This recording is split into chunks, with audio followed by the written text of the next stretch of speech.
You never know. And if you let someone who's being threatening get that close to you, you're making an error.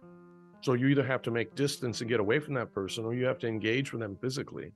But you don't want to leave it up to them as to whether or not they just decide to assault you, especially if you're someone that's more vulnerable. It's easy to forget how quickly these situations can completely change. And we could just be reading about one more incident where Jordan Neely just assaulted a bunch of people on that train, or hit someone, or stab someone, or who knows what. And then that would just be another article in the newspaper. And it didn't happen this time because someone decided to step in, which is a good thing.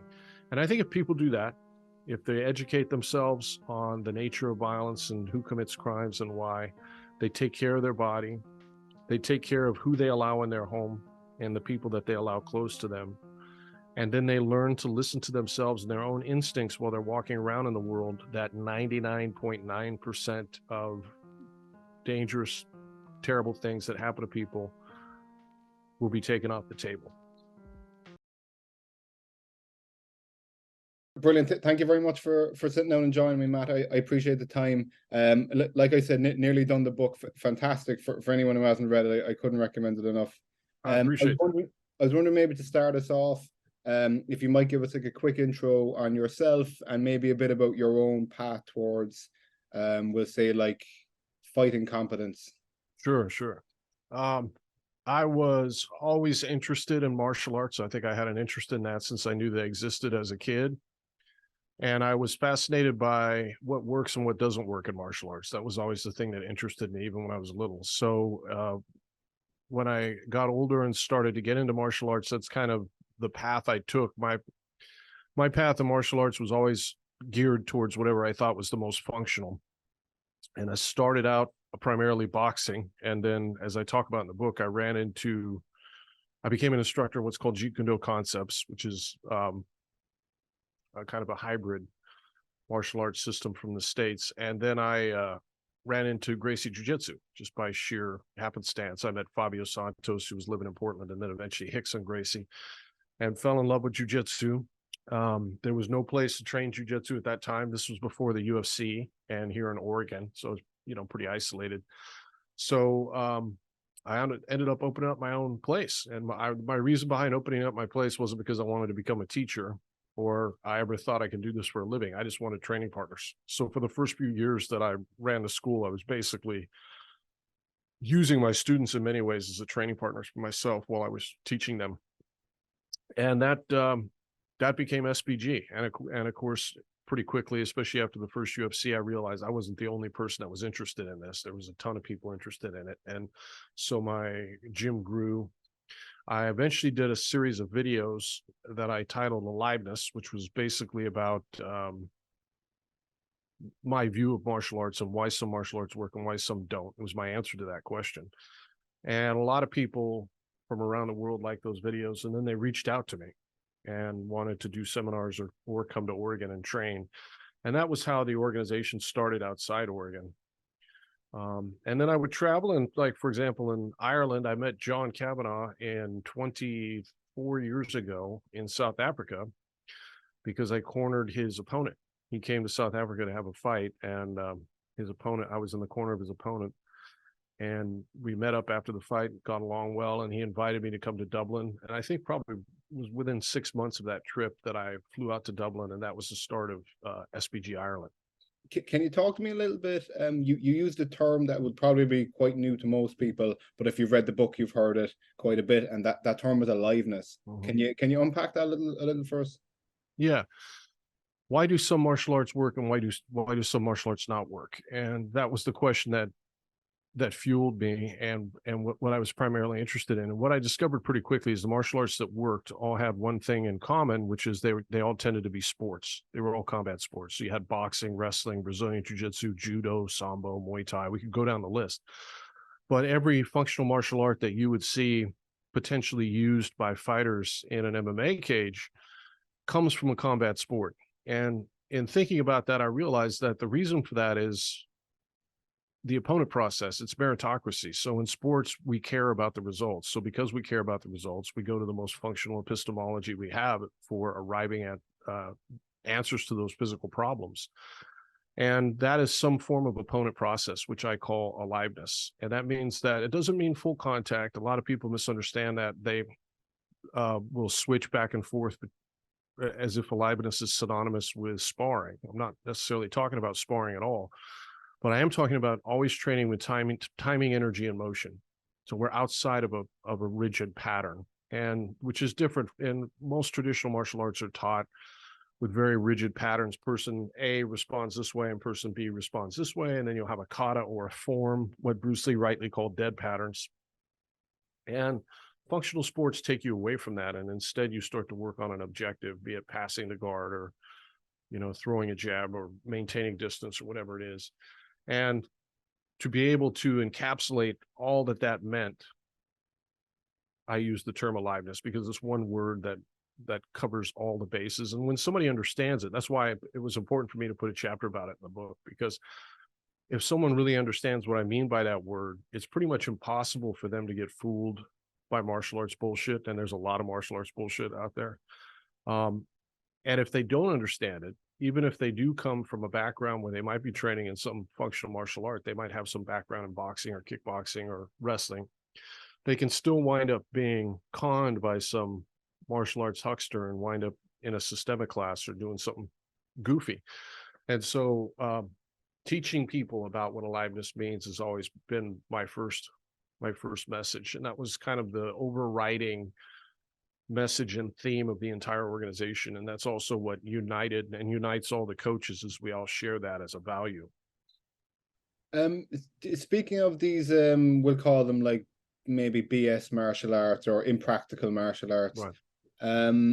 Do you get the sense at all? Because I mean, obviously you were in the martial arts scene for decades. Do you get the sense that now versus, I don't know, like 20, 30 years ago, people, the general public have like a better idea about what works and what doesn't, and what kind of they could see a tutorial. I think a lot of guys today can see a tutorial and kind of recognize it for being BS. And I put some of that down to UFC, just seeing, because you do see what's practical. Is that perception, do you think, correct? Do you think back 30 years ago, people held them in higher regard? No, I think you're absolutely correct. I do think that there's still a thriving economy of fantasy-based martial arts out there. And one of the questions people often ask me is why. And then I explain to them that because something's been around a long time doesn't necessarily mean it's good for us. It just means it's good at replication. Astrology is still around. We've had astronomy for a couple centuries, and people still look up astrology charts. So it'll probably always be there no matter what, because there's going to be a marketplace for it. But it definitely has changed enormously. And I would chalk up most of that to the UFC and the rise of mixed martial arts, and also just the spread of Brazilian Jiu-Jitsu.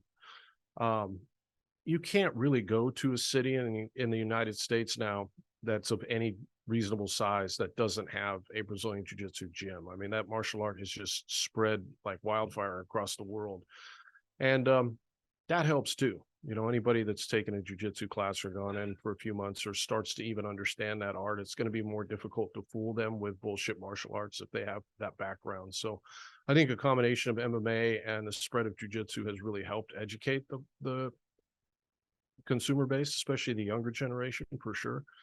But I also think the flip side of that is people still need to understand aliveness as a concept so that they are not going to get fooled. And I never expect that stuff to go away. We will always have some kind of fantasy-based martial arts, because there's always going to be somebody that wants a magic bullet or, something mysterious and goofy.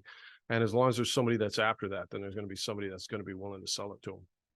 Yeah, I was going to say, I think a lot of it's almost kind of willful ignorance or willful blindness on some of the practitioners, because like it's so much easier just to go into one of the BS ones and just tell yourself that it works than actually go through like the meat grinder of one of these practical, tough, jiu-jitsu, boxing, Thai.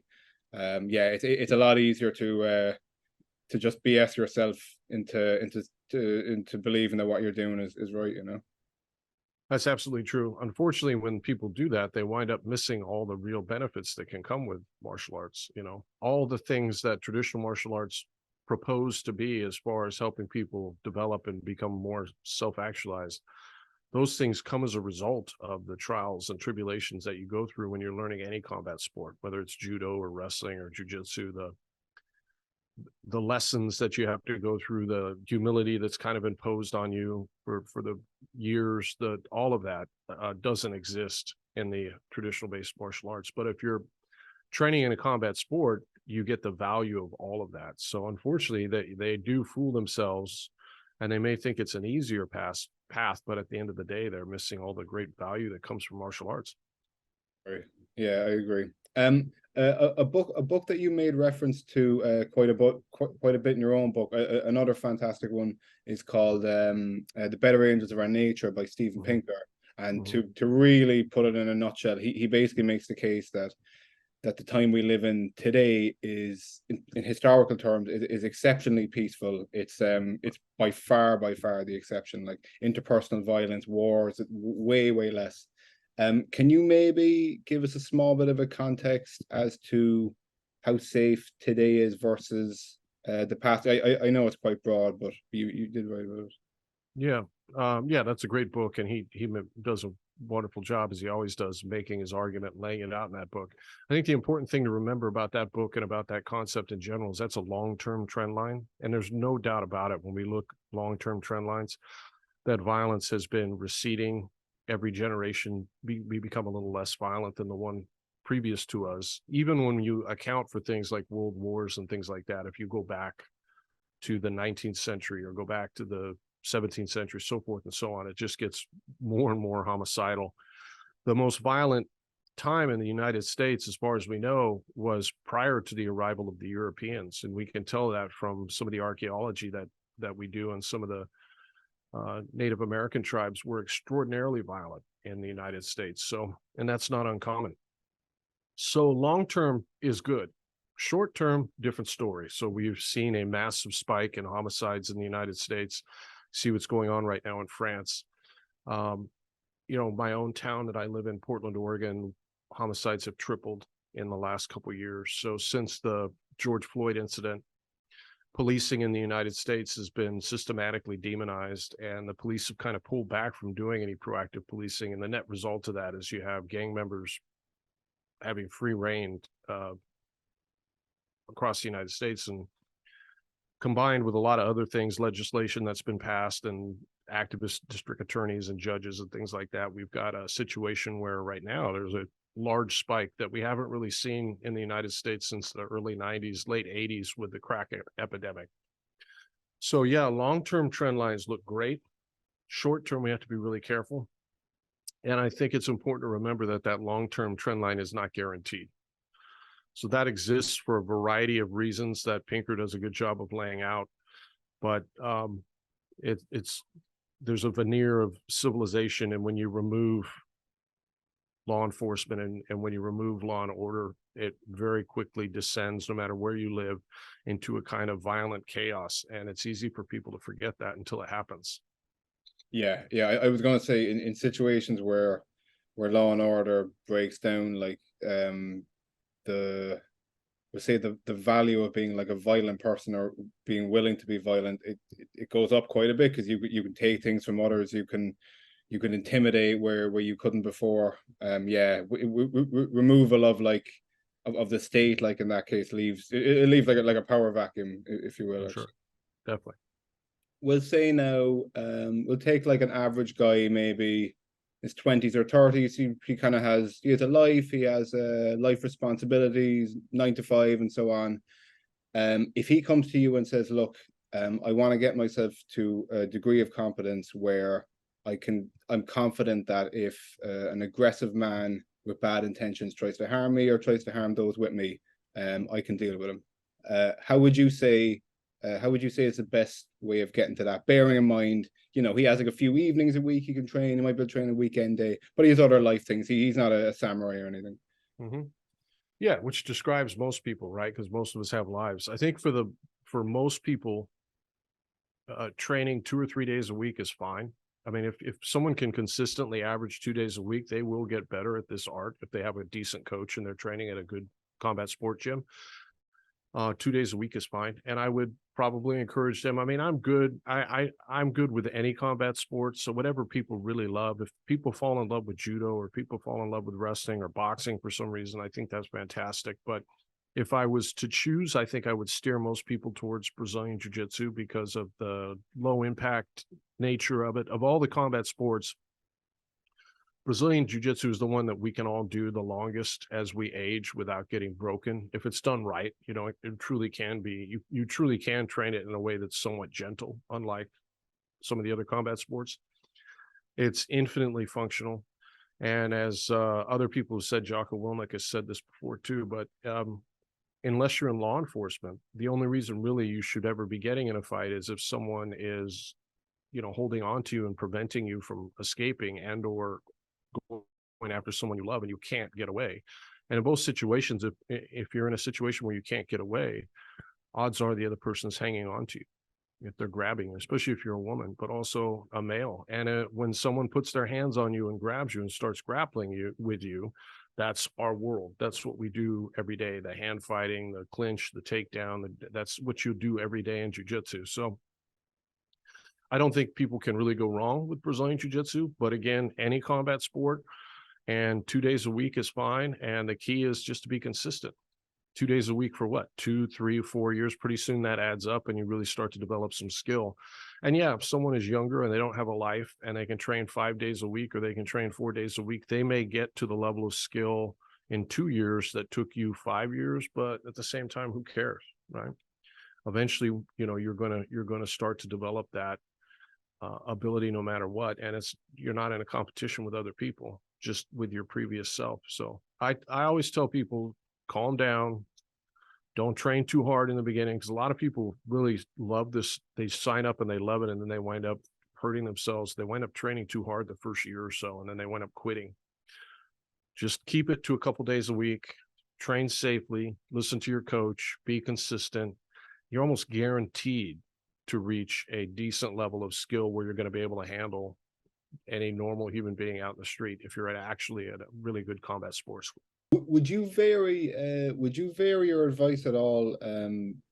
If you're talking to a man versus talking to a woman, I only ask because like if a guy were to ask me, what should I do? One of them would be boxing. I think almost all fights, if they don't start with grappling, they'll have punches of some kind. But at the same time, I wouldn't ever advise a lady unless she's like exceptionally large or something. I wouldn't advise a woman to deal with like an attacker with her fist to have a striking match with him. Would you have any kind of similar concerns? Like, if someone wants to learn how to fight effectively, then in one way or another, they need to have stand-up clinching ground. That is the full totality, and weapons, of course. But if we're just talking about hand-to-hand stand-up clinching ground, and yeah, the stand-up portion of what you're learning is going to be some variation of boxing or kickboxing. It's going to come from a delivery system that looks a lot like boxing. How much time you need to devote to that, though, and how much skill you need to put in that, if you're only talking about just self-defense, I would probably put most of my focus on grappling again. You don't want to be in a situation, even if you are a good striker, you don't want to be in a situation in the street where you wind up exchanging blows with somebody, because you can accidentally get knocked out. Anybody can get knocked unconscious. And it's easy to forget that, especially people that don't have a strong striking background don't realize that it's not easy necessarily to knock somebody out. There are people walking around who can take a tremendous amount of physical punishment and pain, and getting punched in the face, getting hit with sticks, all kinds of things. Anybody that's worked as a paramedic or first responder has pulled up on scenes and seen people with their eyeball hanging out and one arm, and they're still fighting because of methamphetamine or who knows what. And so the least reliable way to win a fight is to focus on major head trauma and try and knock your opponent unconscious. The most effective, most reliable way to win a fight is to choke them unconscious. No matter what substance they're on, no matter how many drugs they're on, no matter how big they are, once you lock on that good blood choke, you're going to count one 1,000, two 1,000, three, and now they're unconscious. And now you've won the fight and you can walk away and your hands aren't broken and you didn't risk getting knocked unconscious. So from just a tactical standpoint and a safety standpoint, being able to control another human being's body, being able to choke them unconscious if you want to, being able to break free so you could run away.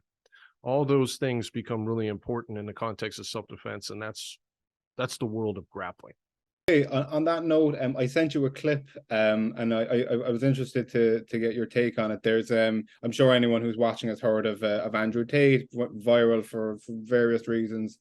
One of these clips, just to kind of summarize what he said, one of these clips, he said that when it comes to fighting in the street or self-defense, he said Brazilian Jiu-Jitsu is useless.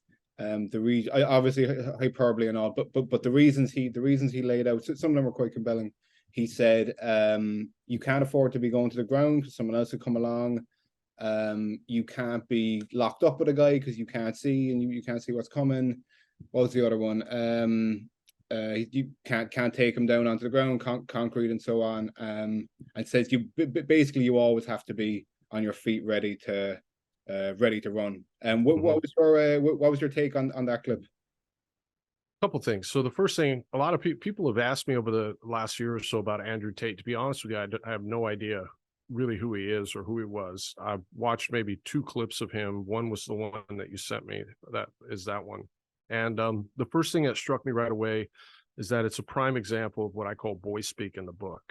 It's kind of an immature take on violence where his focus is on trying to show to other people, trying to signal that he's skilled in the art of violence out of basically insecurity. And it reminded me of the kind of thing that fatherless young men wind up getting stuck in, the kind of bravado and nonsense you would hear from gang members and other people who haven't been raised properly to understand what healthy masculinity looks like. So from the first thing I would just say is, his whole demeanor and the way he dealt that told me that he's got some real issues. As far as his excuses and all those things, number one, it's a fight. So you don't get to pick where it's going to be, right? Police, this happened a lot too. When jiu-jitsu first started to get into law enforcement, you heard a lot of the martial arts guys go, well, you don't want to be on the ground. You've got a gun, you're a cop, you're of all the places you don't want to be on the ground. Well, guess what? Every police officer in the world knows that sometimes you wind up on the ground. You're dealing with a suspect. It would be nice if we could always stay on our feet, but they will tackle you. They'll get you from behind. It's called a fight because you don't get to choose where you go all the time. Number one. Number two, people can always have friends there. There could be multiple opponents. So if you're a boxing and you're going to fight 2 or 3 people at once, it doesn't make any sense. People can always have weapons. Somebody draws a knife on you, not going to be any better boxing them than you would be trying to control them with some kind of grappling. And yeah, there's no mats in the street, but that's for you, not me, because I'm going to be the one on top. I'm the grappler. Your head is going to be the one that hits the concrete, not mine. And so it's just all these kind of things that they haven't really fully thought through or haven't been in enough physical conflicts to understand the reality of violence. One of the first big takeaways that I started to learn when I started to pressure test martial arts, and this happened before I even ran into Brazilian Jiu-Jitsu, and I was putting the Jeet Kune Do Concepts curriculum through a lot of full contact training with my students. And one of the first things you realize is it's very, very hard to stop a large aggressive man from charging you and getting his hands on you and throwing you down to the ground. Just even if they're not a skilled wrestler, just a football tackle.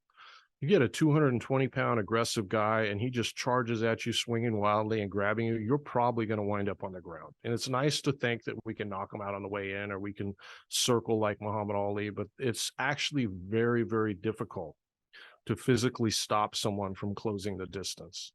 And that was actually the opposite of what the Jeet Kune Do guys at the time had spent all their time on. In their mind, they had this idea that it was very difficult to get close to people.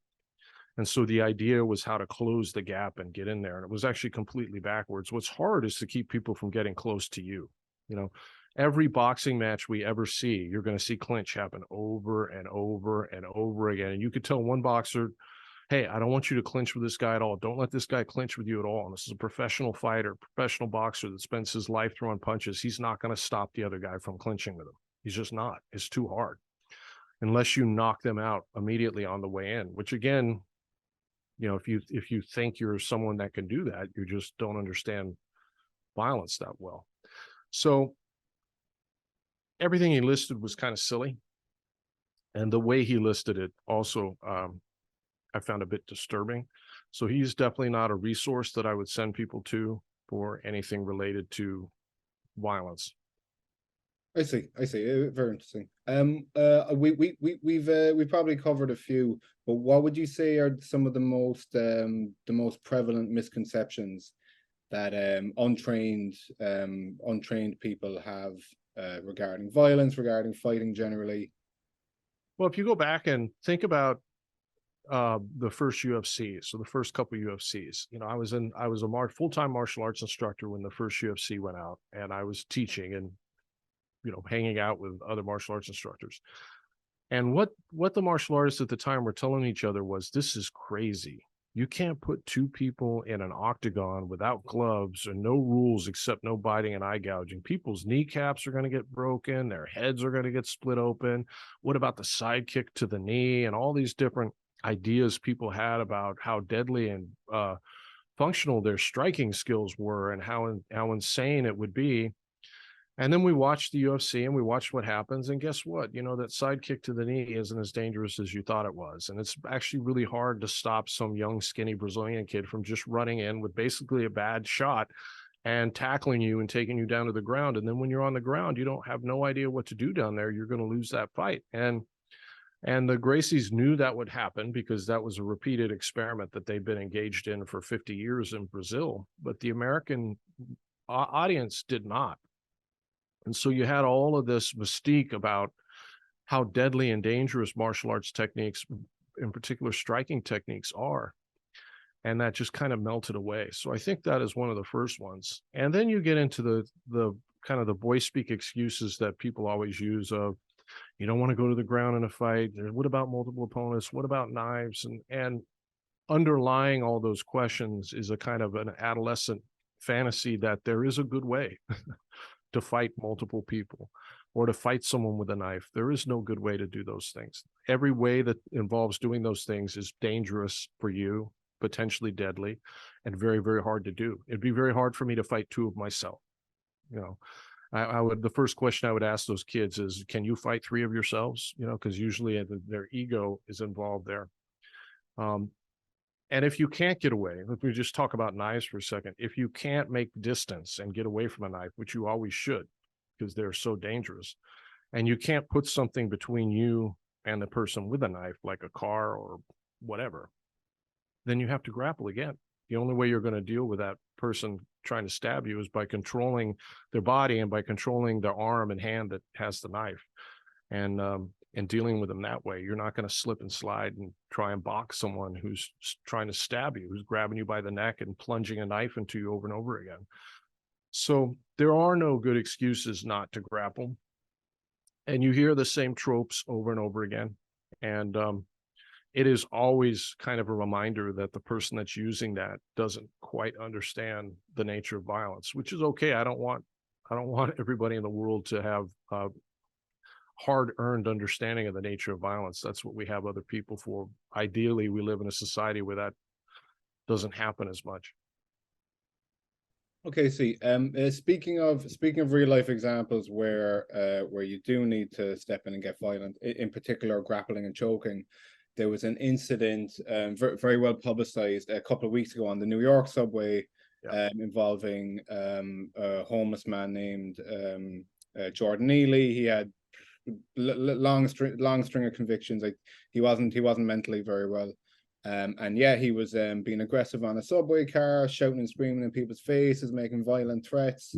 I think anyone's been on a New York subway at least a couple of times will have been in that situation. It's quite uncomfortable. You're literally trapped in a tube underneath the ground with them. That's great. So what happened here?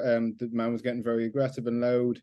And a former Marine stepped in, and others too, to be fair, stepped in, grappled him, got his back on the ground and ended up choking him. Got him in a rear naked choke, which eventually ended up killing him.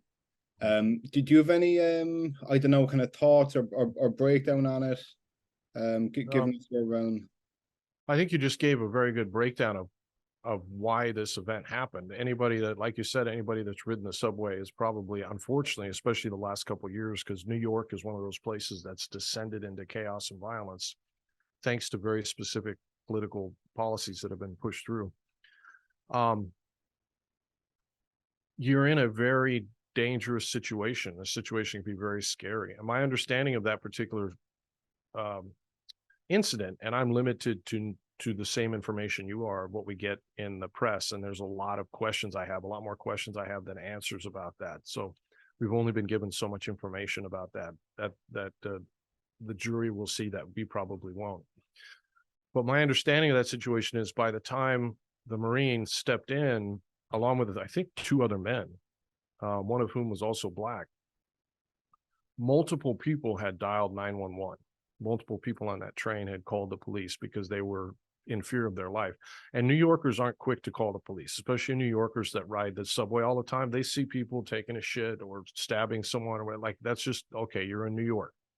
So when you have multiple people picking up their cell phone to dial 911, then this is somebody that truly is threatening other people. So I think, actually, if we were living in a healthy society, that Marine would be given a medal.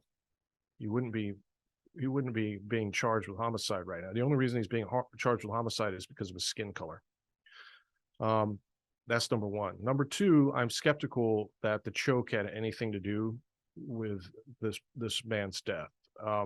My understanding was he is awake. He was awake. He had revived by the time they'd gotten to the next stop.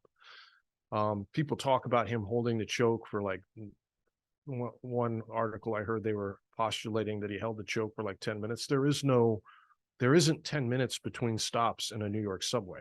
Like, you're going to go one stop and a few minutes later you're at the next stop. And my understanding of the situation was, by the time they'd gotten to the next stop, the officers were there waiting for him. He was awake. The suspect was awake, and then he died. And I suspect that, perhaps a drug overdose, perhaps excited delirium. There's different things that happen to people when they start to get real amped up and their blood pressure starts to go. And even if they're not on controlled substances, that can cause them to die. And I am skeptical that the choke had anything at all to do with his death. And last thing I would say about that is, the only photographs and video footage I've seen of that incident, he didn't even have a rear naked choke on him. He basically just had what we call a harness. He had back control and was holding him by the shoulders to prevent him from escaping. And you had, like you said, 2 other guys who haven't been charged at all, who were doing the same thing, restraining this guy. So this wasn't some vigilante that was acting alone and, took it upon himself trying to hurt someone. And I don't think it had anything to do with race. But unfortunately, I think the prosecution does. And so hopefully for everybody, we will see this guy exonerated, because it's going to send a really bad message through the entire country if he's not. And if you think people are slow to step in and help protect fellow citizens now, you just wait until you send somebody like this to jail, and it's going to be every man for himself out there in the streets. Yeah, you mentioned about the race. Even the very initial the initial reporting, there was the usual race baiting crowd were trying to say, they actually used the word lynching, like to compare it to compare it to any kind of lynching in history. Is it's a massive disrespect to people who were. Yeah, 100%. And if this Marine was Black, he would have never been prosecuted. you might not even know his name. Yeah. In fact, actually, on that note, I think it was about a week or two after the Marine's name was Daniel Penny. I'm not sure if we mentioned Daniel Penny. Yeah, that was Jordan Neely and Daniel Penny. But then about 2 or 3 weeks later, there was a young gentleman on the train with his girlfriend, and a crazed homeless person came through the thing, or came through the car, punched his girlfriend in the face, and then had a fight with Jordan Williams. Jordan Williams ended up stabbing him. I don't know whose knife it was, but he was I don't know what the term is, but it was deemed that he wasn't going to be charged Yeah, attempt to he convict. stabbed him. It was in my understanding, it wasn't even a weapon he was allowed to carry. Again, I'm not upset that he was exonerated. I think he should have been exonerated. He was obviously protecting himself, and sometimes in situations like that, you need to use tools. So I think from what I've read, he acted appropriately. But that's a great example. That's someone who actually then sought out the guy who hit his girlfriend, stabbed him and killed him, and then he's not brought up on charges, and he's just released. It's a different jurisdiction, so that occurred in the Bronx, which is different from Manhattan, where they have a different district attorney where Daniel Penny is. So that's part of it. But we can't discount the fact that in that situation, both people were black. And again, I think if he'd been, the circumstances had been different, then he very well may have been prosecuted too. Right. Those both of those instances, and even just the occurrence of like the crazy homeless man who walks through the subway car shouting and screaming, most of the time, probably 99% of the time, it actually comes to nothing, and it's just everyone just has elevated heart rate, and then he fucks off and they kind of relax again. But there are situations that aren't quite as clear as a self-defense. Like in a self-defense situation, if someone's threatening you or about to attack you, then you go and you initiate or you match their violence. But in other situations, a subway, for example, someone else might be being victimized, and it's up to you to decide whether do I jump in, do I risk a fight with this person who might have a weapon or anything like that. That's right. a lot trickier of a situation, stepping in for someone else versus self-defense. It is. And we like to think that we live in a world where people will do that. It's easy, Jordan Neely, the guy who the Marine had restrained, he had multiple arrests and convictions for randomly assaulting people. I think he broke an elderly woman's eye socket, so he had just walked up to her and punched her. So yeah, there's a lot of situations where some of these things amount for nothing, and it's just a homeless person being threatening and walking through and threatening everybody. And then there's a lot of situations every single day that happen all across the country where that same person's walking through threatening, and then all of a sudden they randomly attack and they'll punch an elderly, anybody that's basically vulnerable. They'll punch an elderly person or hurt a child or throw someone in front of a train, push them in front of a train. It's happened multiple times in New York where randomly somebody will just come and shove someone in front of a train. So you never know. And if you let someone who's being threatening get that close to you, where they're capable of doing that, you're making an error. So you either have to make distance and get away from that person, or you have to engage with them physically.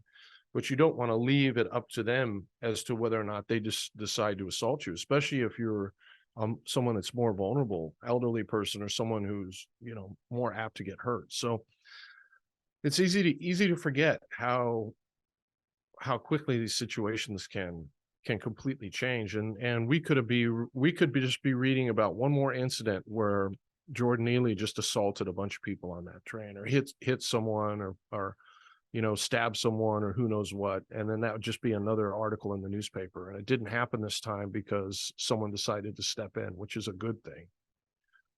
Yeah, I agree. We wouldn't want to get to a place, some would argue that we're already there, but we wouldn't want to get to a place where like even a guy who considers himself like physically able would rather like turn a blind eye to someone being attacked and get involved himself. Again, talking about there was another video, I think it was during COVID or around about that time, but there's again a crazed homeless person comes through. I think this one just for distinction was I think this one was dressed as a woman. You might remember the video. But anyway, came through being aggressive, kicking windows, sat down next to a woman, and she kind of turned and stood to get up, and he grabbed her by the back of by the ponytail and stood and held her. She started crying. She was in distress. But in the video, you can see like 3 or 4 guys on the train. No one shouts. No one says anything. No one does anything. It's really easy. Like I certainly like to think that if I was there, at the very least, I would shout or try to warn them off, and then maybe go. But it's it's easy to say if you're not there. That's right. Yeah. Yeah. And that's one of those situations that's going to be made eternally worse if we wind up, if that Alvin Bragg, the district attorney from Manhattan, winds up getting away with prosecuting this guy. That kind of thing is only going to get magnified. And the people who are hurt, people don't have a hard time wrapping their mind around this sometimes. But the people who get hurt most when those kind of things happen are exactly the kind of people that Alvin Bragg and others are purport to help. The most vulnerable, the poorest, the most elderly, the weakest, the most frail. They are the ones that are going to suffer the most when you prosecute someone like that Marine for stepping in and protecting other people. Because there'll be nobody left to protect them except for police, who are few and far between these days. Yeah, I agree. We'll wrap it up there soon enough. I appreciate your time very much. What would you say if you were to give just a few? Obviously you should go and do your training. You should attain like a physical competence. But what other advice if you were to just give like a few key summary, a summary of like of some of your advice, just for the person not living a particularly dangerous life, but just going out and living in a city or somewhere where violence could find you. Yeah, well, that's why I wrote the book. So my first thing I would say is buy my book, but read the book. But in there, I put everything I think somebody needs to know. And it's just a reality-based view of the world: who commits violent crime, who's victimized, why that crime is committed. Most often, it's somebody that you know, and this is the case with homicide, rapes, and everything else.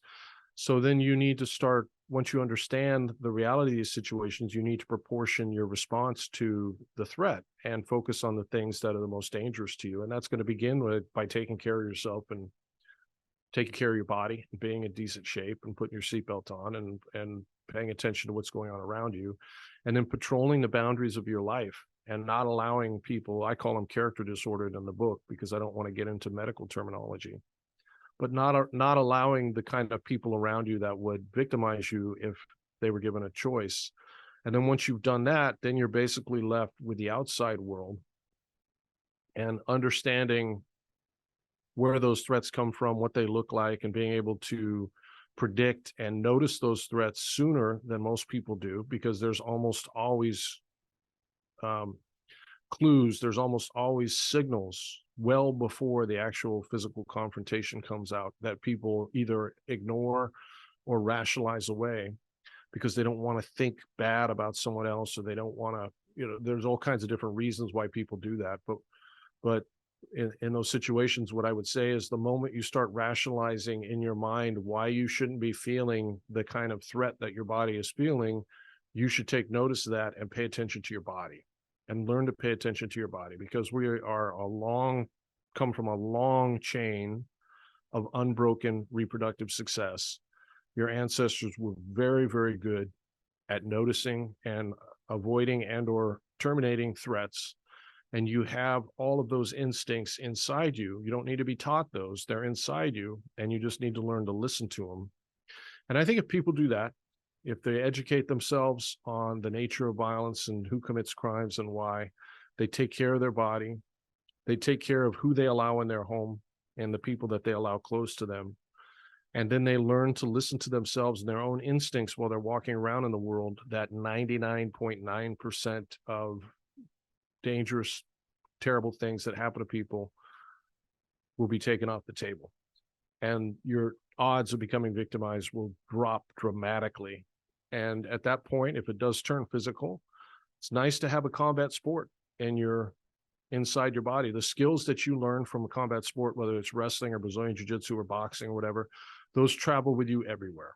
They will be with you forever. And when push comes to shove and all of a sudden you find yourself in a violent conflict, it'll be for you like jumping in a pool. All the nerves come when you're walking up the high dive, but once you hit the water, you're in the water and you're just going to swim. And if you come from a combat sport, that's what it's going to be like. You're just going to start performing.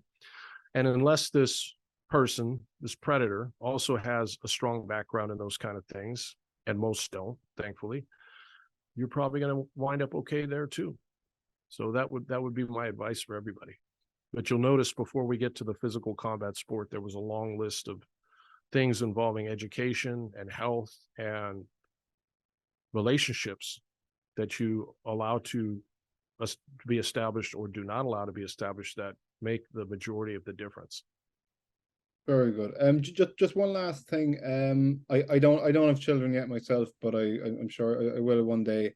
I want be it son or daughter, I want them to be, to go into their teens and adult life like equipped to handle some of these unfortunate situations that you can find yourself in. For preparing like a kid or a young teen, would there be like a particular way you would go about it? Like I know jiu-jitsu is more what you would focus on. Would you say the same for them? Would you use the time given they have so many years? Would you maybe try to get them a little bit of striking as well? Or No, I'm not a big fan of putting kids in striking just because of the head trauma that's involved. I don't think it's necessary. I don't mind if they hit pads or equipment or something like that, but as far as head contact is not something that I'm a fan of when it comes to kids. My kids I have 6 kids. Well, I'll have 6 kids here shortly. I have 5 now. All my kids train Brazilian Jiu-Jitsu now.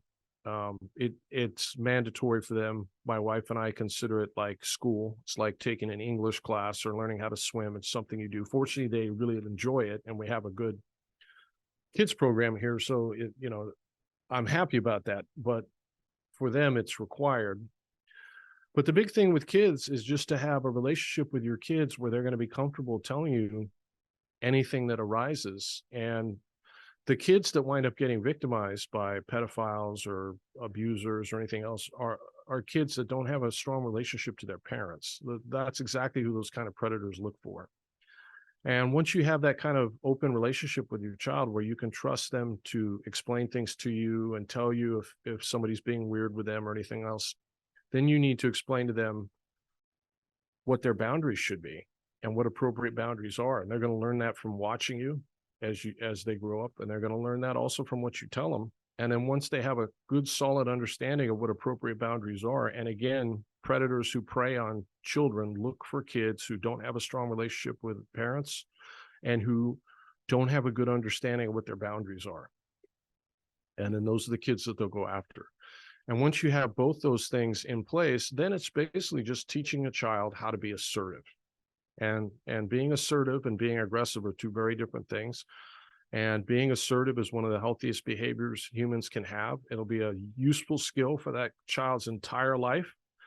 And learning to say how they feel out loud, learning to say no, learning to set their boundaries, even with adults, is an incredibly valuable skill. And if you do those things, the odds of your child being selected by that kind of creep go way, way down. Because again, just like all predators, they're lazy and they're going to look for the easy target. They're going to look for the kid that looks lost, doesn't have strong family relationships or relationship with their dad or their mom, doesn't understand their boundaries yet. That's the kid they're going to go after. Oh, excellent bit of advice. That last couple of minutes should be a PSA to every student or to every parent, I think. Yeah, good stuff. One last little thing I've always wanted to ask you. The gorilla behind you on the right, which is also I suppose the logo for SBG, and then subsequently ended up on the chest of the most famous MMA fighter of all time. Yeah. What was the choice behind picking that as a symbol? Yeah, that's a funny story. When I first opened up my first gym, I wanted to make my first t-shirt for my school. And I was looking through a wrestling magazine, collegiate wrestling magazine. And there was an ad for headgear, wrestler headgear. And it had a picture of a silverback gorilla wearing wrestling headgear. And I thought, oh, that's a cool picture. So I had an artist do a pen and ink drawing of it. And that became my first shirt. There was no philosophical reason beyond that. There was no big plan. It's just like that's a cool picture. And from that point forward, people kept giving me gorillas and bringing in gorilla pictures, and the gorilla just kind of organically became the mascot of the gym. And then I had a student named Yulin Moore who drew the gorilla with the arms crossed, which is the big one behind me, the one like this, which is kind of the iconic SBG logo. And people just loved it. So and there's been a lot of fighters, Connor, of course, Forrest Griffin and other people that have worn that. So it's become quite well known, but it was an accident, really. It wasn't planned. Actually, sorry, you mentioned Forrest Griffin. I remember. Do you remember that book years? I read it in my teens. It was called Got Fight. Mm-hmm. Yeah, that was the first place I saw the term aliveness. Nice. He attributed it to one of the singers that you mentioned also in your book. Adam and Roy Singer were two of the first instructors from outside Oregon in SBG, and Roy fought in the UFC a couple times, and I don't know if he still has the record, but at one point I think he had one of the records for one of the quickest submissions. Yeah, and his brother is a great MMA coach. They still train fighters. Brian Bowles was one of theirs, and of course Forrest Griffin came through their gym from white belt to what he was. Eventual UFC champion, yeah. Thank you very much for all your time. Fascinating interview. For anyone who hasn't gotten the book, excellent. I got the audio book. Yeah, for anyone who mightn't have the time to sit and to sit and actually read it. It's a great book. It's a great book to listen to in sections, you know, while you're doing other stuff. Is there anything else you'd like to leave us with? Just final thoughts? No, I appreciate you having me on. And yeah, anybody has questions, they can always reach out to me. My information's on the social media out there, and Straight Blast Gym, and or on Twitter at @alivenessape, and I'm happy to respond to it. Very good. Thanks very much again. I'll link the audio book and the paper copy as well in the podcast. Awesome. And the YouTube for anyone. Good Appreciate stuff. Thank you very much again, man. Thank you.